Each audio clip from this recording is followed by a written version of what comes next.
So the rumours are, and it's been reported on Boxing Scene, that Paul Smith will face Martin Murray in April on a matchroom card in Liverpool. Paul Smith is scheduled to make his return to the ring in an 8-rounder on the undercard of George Groves' return, which I believe is in January. I think both Martin Murray and Paul Smith, both at the time now where they kind of want big fights, they're not prepared to drop down too many levels, and I guess this is kind of a crossroad fight. You'd have to say with both guys having failed at the top level, it would be last chance saloon really, and the guy who loses this fight, hard to see what future that they really have left in the sport. I'm interested to know if the weight limit for this fight will definitely be £168. You know, it's common knowledge that Paul Smith weighed in extremely heavy for the Andre Ward fight, which itself was in a catchweight in the 170s, I believe. But anyone who watched the Tyson Fury versus Vladimir Klitschko pay-per-view will know that will know that Paul Smith is nowhere near £168. I've got to say, Paul Smith looked terrible. You know, the chin on him.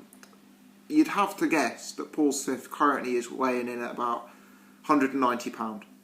I mean, and it could even be higher than that, to be honest. It could be closer to the £200 mark. He was standing next to Carl Frotz, let's put it this way, and Carl Frotz himself is claiming he's weighing in, you know, mid-180s at present.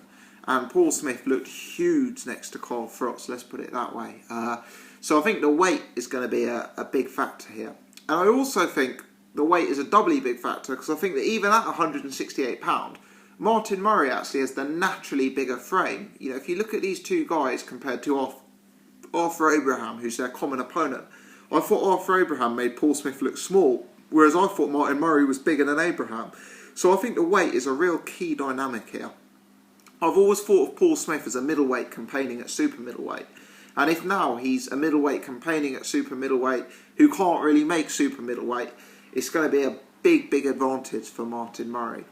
You know, it's funny, if I look at these two guys, I must say I actually think Paul Smith marginally did better in the Arthur Abraham fights. I actually scored the first fight to Paul Smith. I think he beat Arthur Abraham, whereas I scored the Martin Murray fight and obviously the Paul Smith rematch to Arthur Abraham. Stylistically, however, I do think Martin Murray should have the beating of Paul Smith. Yeah, neither of these guys are hard punchers. It's a fight that I would imagine would go the distance. Both of them have some durability. You know, they've both gone 12 rounds against Arthur Abraham, for example. And I just think Martin Murray would have the superior skill set. I really do. I see him as the more advanced boxer. I see him having slightly more tools in his locker. You know, and there's a lot of good British fights out there at the minute. I mean, let's throw into the mix Rocky Fielding, who's obviously going to want to come back from his loss to Callum Smith.